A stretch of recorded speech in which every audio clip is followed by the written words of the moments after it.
સુરત શહેરના Limbayat police station વિસ્તારમાં એક બેને આવીને ફરિયાદ નોંધાવી હતી. બેને જણાવ્યું હતું કે પોતે અગાઉ એક વ્યક્તિ સાથે એમના મેરેજ થયા હતા. એમના થકી એમને બે બાળકો છે, એક દીકરી છે નાની અને એક દીકરો છે. ત્યારબાદ એમના ડાયવોર્સ થઈ ગયા હતા. આ ડાયવોર્સ થયા બાદ અન્ય એક છોકરા સાથે એમના પ્રેમ સંબંધ થયો હતો, જે અનુસંધાને એ લોકોએ પણ મેરેજ કરી લીધા હતા.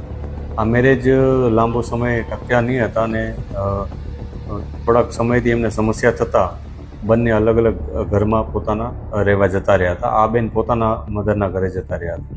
ત્યારબાદ એક દિવસ એમની જે નાની દીકરી છે એને આ વ્યક્તિ કે જે અગાઉ એમના સાથે જેણે મેરેજ કર્યા છે, આજે સેકન્ડ મેરેજ જેણે કર્યા છે, એણે એમની દીકરીને પોતાની પાસે બોલાવી હતી અને એમની દીકરી એકવાર નાહવા ગઈ હતી. નાહીને જ્યારે પાછી આવી ત્યારે એને પોતાની પાસે બોલાવી અને એમને ખોળામાં બેસાડીને એમની સાથે છેડખાની કરી હતી. સાથે એને અશ્લીલ વિડીયો પણ બતાવ્યો હતો. આ પ્રકારના અડપલા કરવાને કારણે એમને બેનને જ્યારે જાણ થઈ તો એમણે પોલીસ સ્ટેશન આવી અને ફરિયાદ નોંધાવી હતી.